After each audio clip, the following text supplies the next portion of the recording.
Benjamin Fulford le 1er octobre 2018. La mafia Khazarian désespérée prépare une fausse invasion extraterrestre, puisque l'assassinat de Trump a échoué. Par Benjamin Fulford.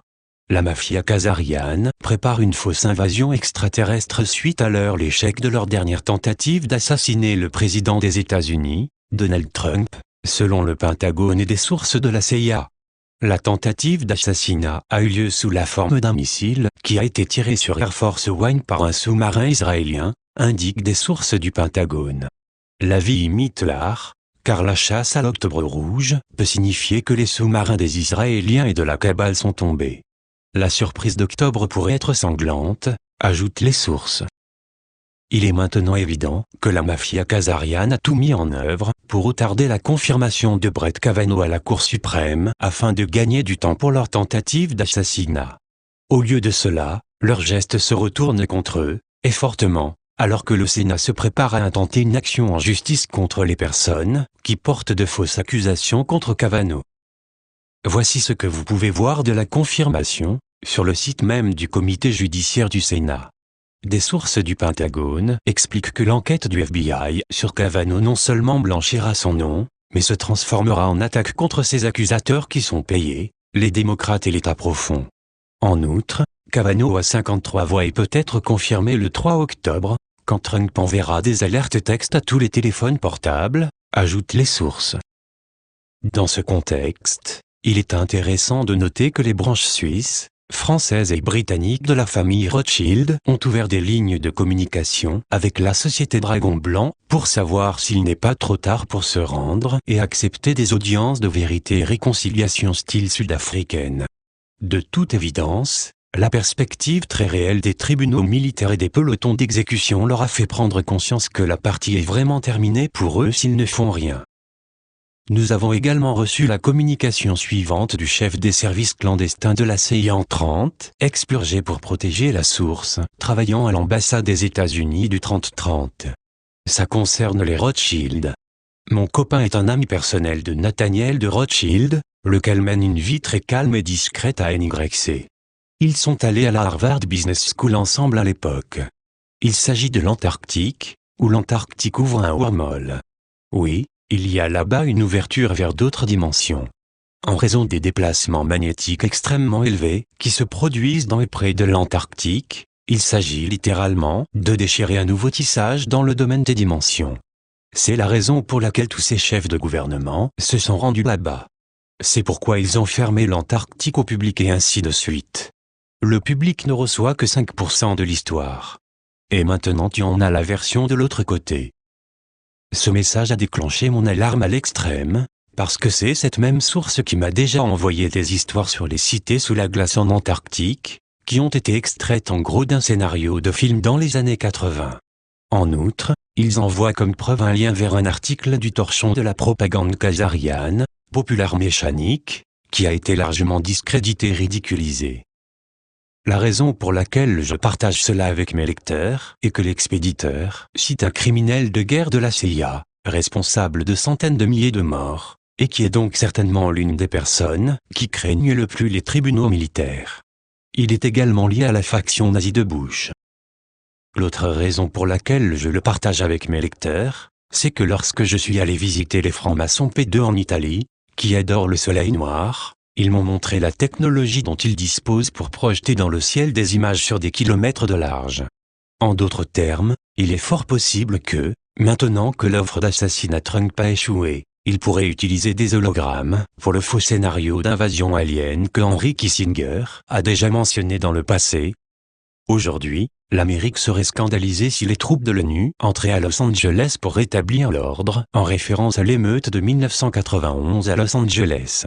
Demain, ils en seront reconnaissants. C'est particulièrement vrai si on leur disait qu'il y a une menace provenant de l'extérieur, c'est-à-dire une invasion extraterrestre, réelle ou non, qui menace notre existence même. Lorsqu'on leur présentera ce scénario, les gens renonceront volontairement à leurs droits individuels pour la garantie de leur bien-être, qui leur serait accordée par le gouvernement mondial. Henry Kissinger, Conférence Bilderberger, Évian, France, 1991. Bien sûr, il y a vraiment une menace pour l'existence de la mafia khazariane, et cela vient des peuples du monde qui se rebellent contre leur tyrannie satanique de l'esclavage de la dette.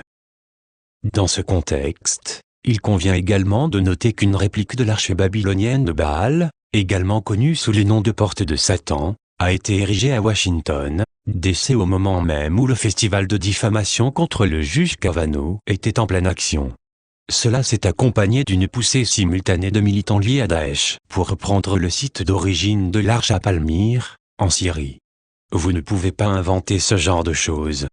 Bien sûr, pour la mafia khazariane, adoratrice de Satan, il doit vraiment sembler que le monde est en train de s'écrouler, puisqu'ils perdent systématiquement le pouvoir sur toute la planète.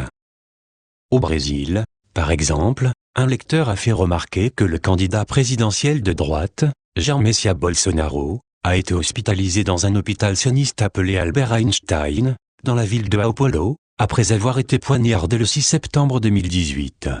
Il semble donc probable que le coup de couteau, qu'il soit réel ou faux, ait été une mise en scène pour essayer de générer un vote de sympathie en sa faveur. Comme ce stratagème semble avoir échoué, Bolsonaro dit maintenant qu'il n'acceptera pas le résultat des élections s'il perd. Bolsonaro représente la faction nazi-sioniste qui a pillé les ressources du Brésil et appauvri son peuple, et donc il est évident qu'ils ont très peur de perdre le pouvoir. Une autre grande khazariane, la fille d'Hitler, Angela Merkel, d'Allemagne, a subi un coup dur la semaine dernière lorsque l'allié de longue date et leader du groupe parlementaire de son parti, Volker Köhler, a dû retourner faire ses valises, après un vote surprise au Bundestag en Allemagne. Il est également intéressant de noter que le parti populiste de droite, qui menace son emprise sur le pouvoir, a de nombreux partisans juifs actifs, ce qui détruit complètement le message ce sont des antisémites. Le président français, Emmanuel Macron, esclave de service de Merkel, a également vu son niveau de soutien descendre en dessous de 20% et fait face maintenant à la possibilité très réelle d'un coup d'État militaire pour annuler son élection frauduleuse, selon de hautes sources militaires françaises. Pendant ce temps, le gouvernement italien a déclaré une guerre ouverte contre l'UE, dominée par les khazarians, en augmentant son déficit budgétaire pour financer le revenu de base, et ainsi que d'autres mesures pour aider les masses. Ils ont également mis le journaliste Marcelo Roa, qui a écrit qu'Hillary Clinton avait assisté à des dîners sataniques, en charge de l'arrêt, la chaîne nationale italienne. L'État malfaisant, Israël, de la mafia khazariane est, lui aussi, contraint de renoncer à son projet de gouverner le Grand Moyen-Orient et le monde depuis Jérusalem et d'accepter une solution à deux États. La semaine dernière, la Russie a déployé des défenses militaires spéciales pour empêcher d'autres avions d'attaquer la Syrie depuis l'Europe ou Israël. Pendant ce temps, l'armée des États-Unis a retiré les missiles patriotes de Jordanie, du Bahreïn et du Koweït, en avertissant sans ménagement qu'elle pourrait faire de même pour Israël, selon des sources au Pentagone.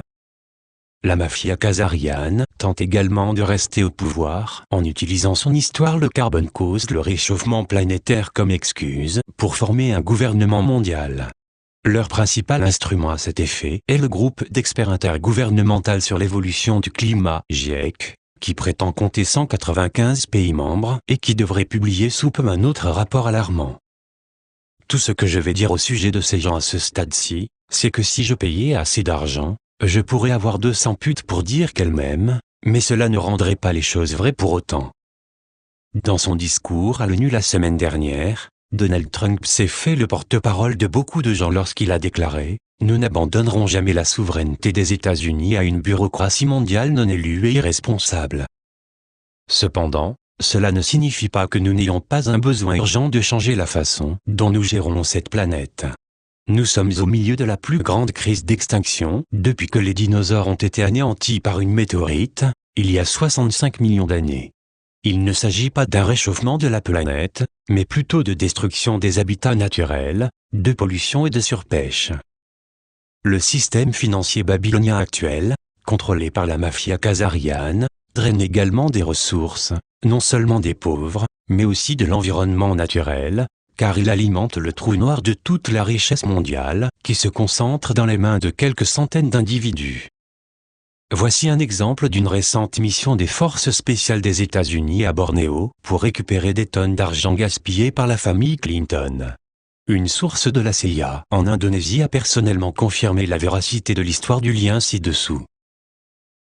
En tout état de cause, tel qu'indiqué en tête de ce rapport, les branches suisses, britanniques et françaises de la famille Rothschild sont tout récemment entrées en contact avec la WDS. Le représentant de la Suisse a déclaré qu'ils savent qu'ils étaient vaincus. Si tel est le cas, la WDS s'attend à rencontrer directement les membres de ce clan pour négocier, en toute transparence, pour cette planète, une transition de l'esclavage babylonien par les banques centrales privées. Nous tiendrons nos lecteurs au courant de tout nouveau développement dans ce domaine. Sur une note finale, nous voudrions ajouter notre soutien à la décision du créateur du World Wide Web, Tim Berners-Lee, de libérer Internet du contrôle des corporations. Ceci est absolument nécessaire. La semaine dernière, cet écrivain a demandé à une amie ce qu'elle aimait boire pour que je puisse me préparer pour sa prochaine visite. Elle m'a dit qu'elle aimait la bière Corona. Je lui ai dit que ce n'était pas disponible dans les magasins près de chez moi. Puis, la fois suivante, que je suis allé surfer sur Internet, j'ai été confronté pour la première fois à des publicités pour la bière Corona et des liens vers des détaillants en ligne qui la vendaient. Le principal suspect ici est ma Smart TV infectée par Google. Qu'est-ce qu'ils espionnent d'autre? Ma vie sexuelle? Traduction Estelle Petite Étoile. Version originale anglaise, benjaminfulford.net,